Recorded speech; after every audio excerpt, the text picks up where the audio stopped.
Hey, what up, homies? It's Daniel Carter here. I am coming to you today with a video that's going to ruffle a few feathers. And today we're going to talk about the fundamental flaw with conservatism. That's right. So, I know I've already triggered a few snowflakes by saying that, but if you're still here, let me explain my reasoning to you.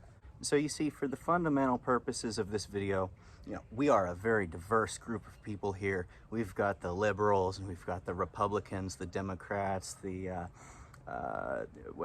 libertarians, the Green Party. You got all these other people, but for the purposes of this video, we're going to divide them into two camps: progressives and conservatives. So what's the definition of those two words? Well, we got progressives. They're making progress, moving forwards, doing things, making progress.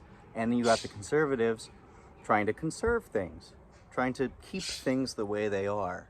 And this is the issue. We can't keep things the way they are. This goes against God himself. You can't just keep things the way they are. Now, why can't we just keep things the way they are? I would love to keep things the way they are. I have to watch every day as my beautiful Texas hill country gets destroyed by bulldozers so that new subdivisions that all look identical can come in to house millions upon millions of upright primates. I would really rather Texas just stay the way it is and have its natural beauty for all eternity. Unfortunately, I don't get to choose. So I have to be a grown-up and accept that change or progress is happening. Now, if I don't want to be a grown-up, if I want to be immature, I could stick to my guns and I could try to conserve that. Unfortunately, it's just not possible because I don't have authority over those people. I don't have the right to kick them out of where they are. I don't have the right to do anything to them. They're their own people.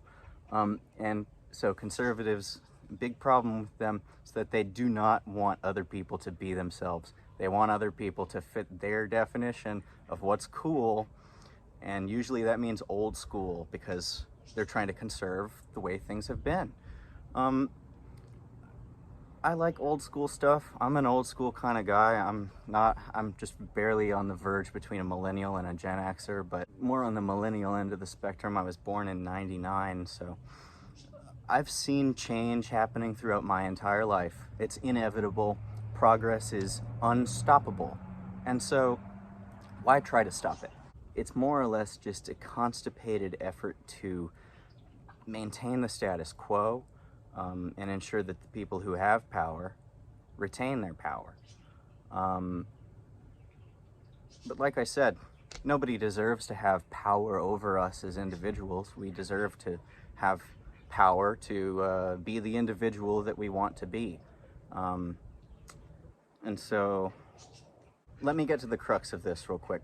Some of you will be familiar with the philosopher and ethnobotanical explorer Terence McKenna.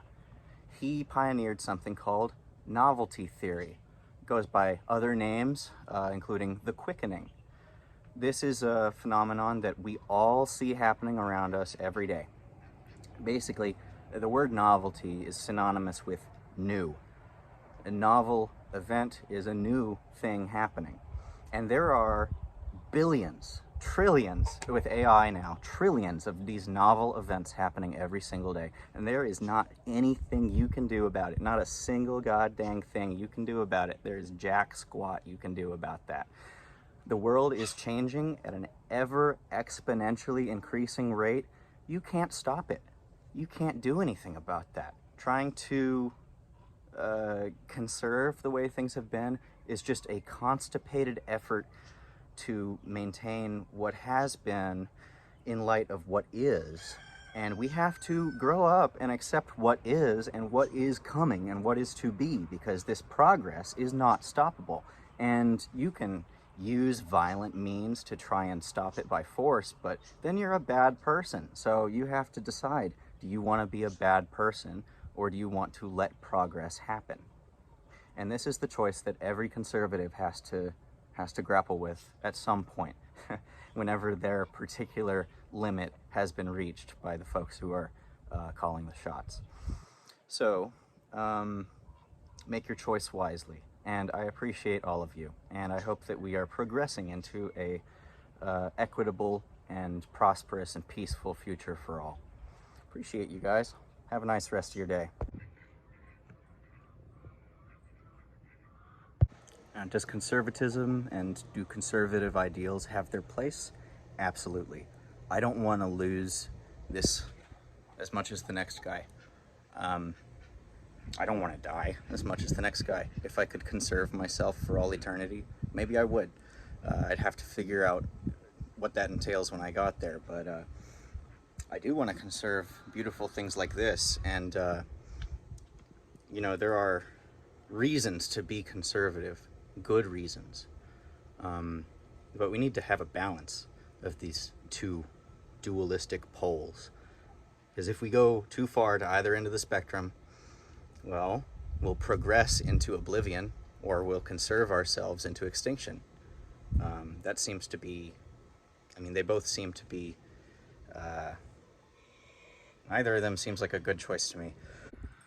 Just to clarify things a little bit, if we let the most progressive people lead the way, we're liable to end up extinct as a result of resource over-exploitation and overdevelopment and destruction of the natural world. Because to some people, progress means destruction.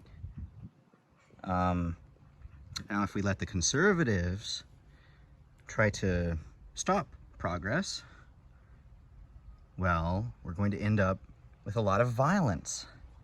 And neither of those options is cool.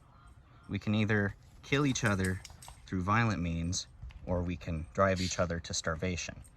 And so we don't really want to let either of those things happen. What we want is a nice, rational balance. We should be led by intelligent people instead of an idiocracy. That's just what happens when people who think that they're smart grow up and get in power and have power over the rest of us. It's governance by idiots. I know we'll get there. I know we're getting there. I'm right there with y'all. Right, and as I'm making this video, President Donald Trump is sending troops to Chicago. And he said, they're about to find out why it's called the Department of War. And I just have one more thing to add. He just changed the Department of Defense to the Department of War, like it used to be back in the day. And there's one fundamental thing that you need to know about nature.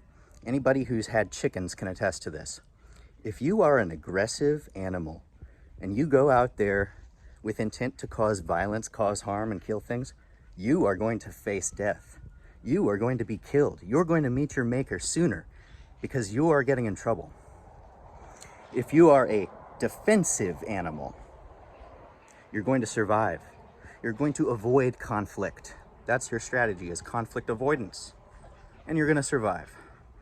And so by changing it from the Department of Defense to the Department of War, he is killing us and our children.